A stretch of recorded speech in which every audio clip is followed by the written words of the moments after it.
સંજેલી તાલુકામાં 9 ઓગસ્ટ વિશ્વ આદિવાસી દિવસની હર્ષોલ્લાસભેર ઉજવણી કરવામાં આવી। મળતી માહિતી મુજબ સંજેલી તાલુકામાં સંજેલી નગરમાં વિશ્વ આદિવાસી દિવસની ઉજવણી આદિવાસી સમાજે આદિવાસી દેશી ગીતો સેડાયા, એક જ ચાલે આદિવાસી ચાલેના સોંગ પર ભારે રમઝટ બોલાવી હતી।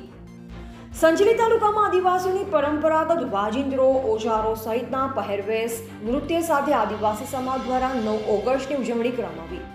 સંજેલી નગરના દેશી ઢોલના તાલે આદિવાસીઓ હજારોની સંખ્યામાં પોતાની સંસ્કૃતિની ઓળખના ભાગરૂપે તીર, કમાન અને ઓજારો સાથે પોતાની ઓળખ બતાવી ધૂમધામથી ઉજવણી કરી।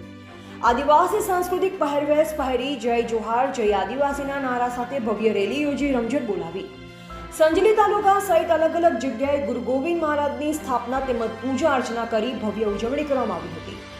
ભગવાન બિરસા મુંડાની 150મી જન્મ જયંતિ અને ભાઈ બહેનના પવિત્ર તહેવાર રક્ષાબંધન અને 9 ઓગસ્ટ વિશ્વ આદિવાસી દિવસ અવસર બંને એક સાથે આવતા આદિવાસીઓમાં ખુશીનો માહોલ સાથે ઉજવણી કરતા આદિવાસી સમાજ દેખાયું હતું।